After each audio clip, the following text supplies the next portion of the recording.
You're rolling. I'm Mike Wayne of Papabolo Brewing. I'm Fred Calope. I'm the founder and head brewer of Boondocks Brewing Company. Michael Jordan, MJ, brewmaster of Encanto Brewery. This is a super exciting thing. What is happening here at Encanto today between Papabolo, Boondocks, Encanto, and Elias Wicked Ales? The group first banded together when we were in Bangkok, actually. It was a KPI, very, very boring seminar, but that means that these are the folks that are near and dear to me because they also believe that tracking data means tracking business, and tracking business equals success. The four of us got started by being annoyed at an insult to our industry. I think it was kind of unique minds focused on making craft beer better and something more complex and just getting market share in the craft beer community in the Philippines. So we're all like-minded. We were kind of annoyed about a beer that came out called Craft Beer Style. What the hell is style? Kind of a bunch of BS. The four of us had to raise our hand and say, hey, piss off. We're actually making great goddamn beer. We are actual craft brewers. Every beer is made with our best passion. Man, that is a fantastic question.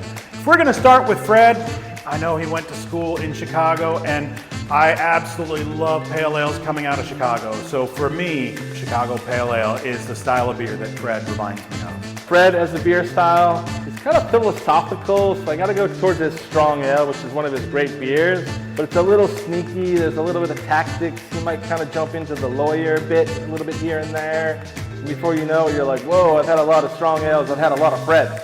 MJ from Encanto. This might be a little bit controversial and not a lot of folks might like it, but MJ for me reminds me of a Belgian style triple. Why? Because on its face, the triple is clear, crisp looking, easily approachable, mild-mannered looking beer. But the moment that you realize that this thing will kick your ass as far as the alcohol level is concerned, the complexity and the flavors, the ease in which the smackdown happens, that's MJ, it's a triple. MJ, my God, one of the pillars of the industry. Juicy IPA is what I think of when I think of MJ, because that is your Oregonian West Coast IPA that is just absolutely delicious in today's standards. Mike Wayne from Papabolo as a beer style. I would definitely say barrel-aged stout. It's big, it's bold, it's loud, and it's probably gonna F you up. Mike from Papabolo, a bold, very loud, acquired taste, you could say, double IPA. It totally reminds me of how I fell in love with the beer style, where it kind of smacks you in the face, but then you realize that, yeah, it's actually pretty good for me. And then Raul is based in San Francisco now to help his company.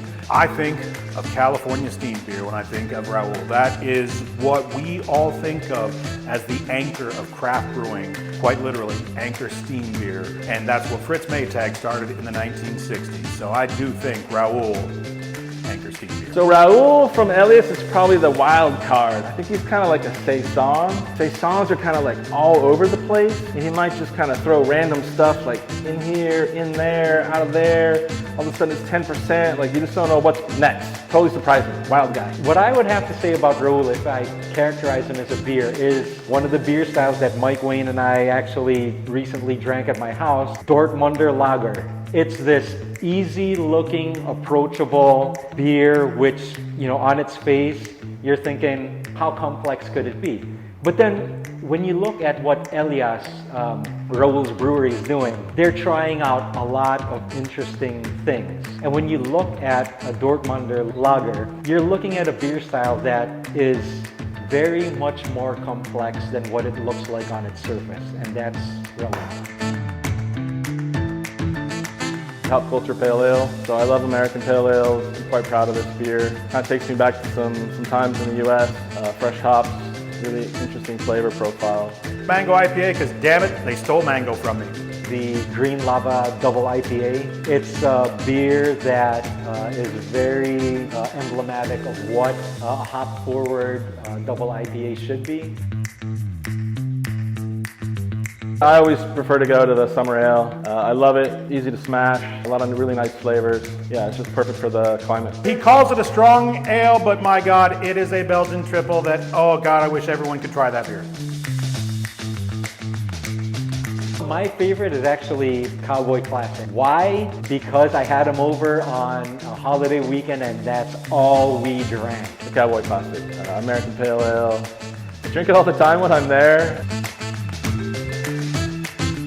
The best beer from Elias is actually a cider. I am jealous of the name. I am jealous of the product. His Rosé Rizal is absolutely brilliant. Everyone should be trying it. Superfly IPA. So I think it's a great beer.